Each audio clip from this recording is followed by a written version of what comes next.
The couple who kept receiving warning letters, but never opened them together.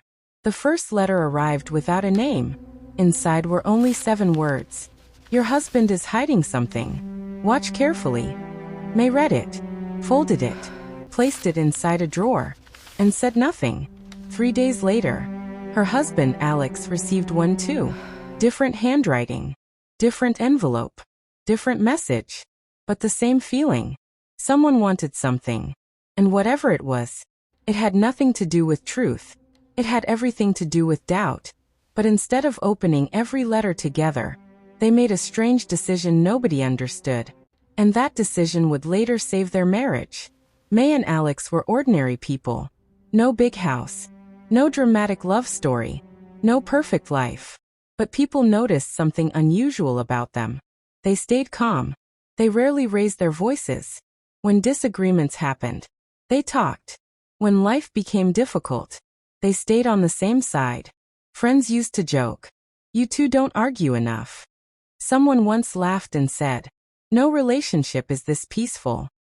They would smile and move on, because peace had never happened by accident. They had built it, slowly, carefully, year after year. But not everyone admired what they had. Some people became curious. Others became uncomfortable. Questions started appearing. Strange questions. Do you know where your husband goes after work? You trust her that much? Don't you think calm people hide more? At first they ignored it. Then one day, the letters started. No names. No return address. Just messages. The first few seemed harmless. Small comments. Small warnings. Easy to dismiss. Until the details became impossible to ignore. One letter told May, "Check where he goes every Thursday." She froze, because Alex actually did come home late on Thursdays. Another letter told Alex, "She isn't telling you everything." He laughed at first, but later, he remembered moments when May looked distracted. The letters knew too much. Not secrets, but details. Tiny details. Enough to make imagination dangerous. Weeks passed. More letters arrived. Each one carefully written. Specific times. Specific places. Specific names. Nothing directly false. But never complete. Always missing context. Slowly, the letters stopped feeling random. They started feeling personal. And that's when something unusual happened. One evening after dinner, May placed the newest envelope on the table. She looked at Alex, then asked, "Do you trust me?" He looked confused, then answered, "Yes." She nodded. "Then let's make a rule. No reacting while angry. No accusations. No decisions on the same day a letter arrives. And one more thing. They would never demand explanations because of anonymous words. If something needed discussion, they would ask directly, not assume." Alex agreed. People around them thought it was foolish. One friend said, "You're being too relaxed." Another warned, "Trust is good, but don't be naive." But they stayed with the agreement. When letters arrived, they waited, observed, talked, and moved carefully. Still, it wasn't easy, because trust sounds beautiful, until fear becomes personal. One afternoon, Alex received another envelope. Inside was a photo. It showed May talking to someone. Nothing unusual, except the message attached. "You still think you know everything?" His stomach dropped. That evening, he asked her calmly. She laughed softly. "That's my cousin. I told you last month." He remembered. The fear disappeared. But not completely. Days later, May received a picture too. Alex entering a building she didn't recognize. Message attached. Truth always comes late. She almost panicked. Then remembered. Thursday. Late evenings. She asked him. He smiled. "It's where I've been planning your surprise." Her birthday project.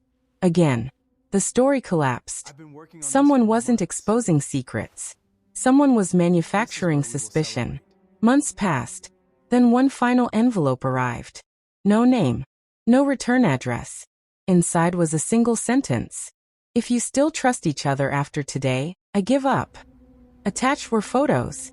printed schedules, messages, enough to shake anyone. For the first time, both became quiet, not because they believed it, but because the effort behind it felt disturbing. Someone had invested time. Someone had watched. They sat together, spread everything across the table, and started comparing dates, locations, details. Then they noticed something strange. One photo showed two moments impossible to happen together. Another left out important context. A schedule had missing hours.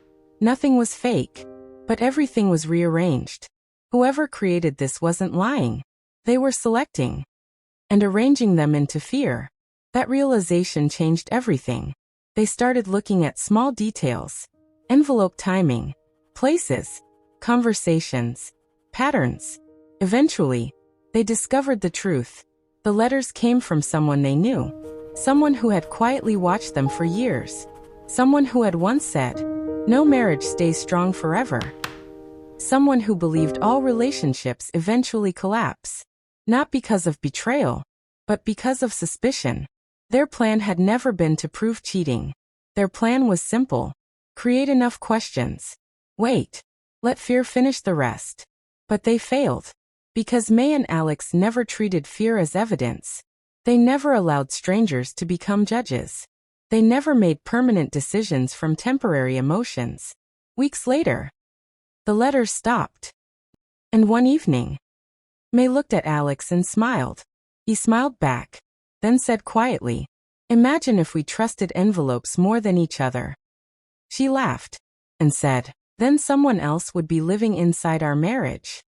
Love is easy when life feels safe, but real love appears when confusion enters. Trust is not pretending problems do not exist. Trust is choosing truth before panic. Because sometimes, people cannot destroy what you have, so they try to convince you to destroy it yourself. And sometimes, the strongest couples are not the ones with no problems. They are the ones who refuse to let fear speak louder than trust. Real love is not tested by comfort. It is revealed by trust.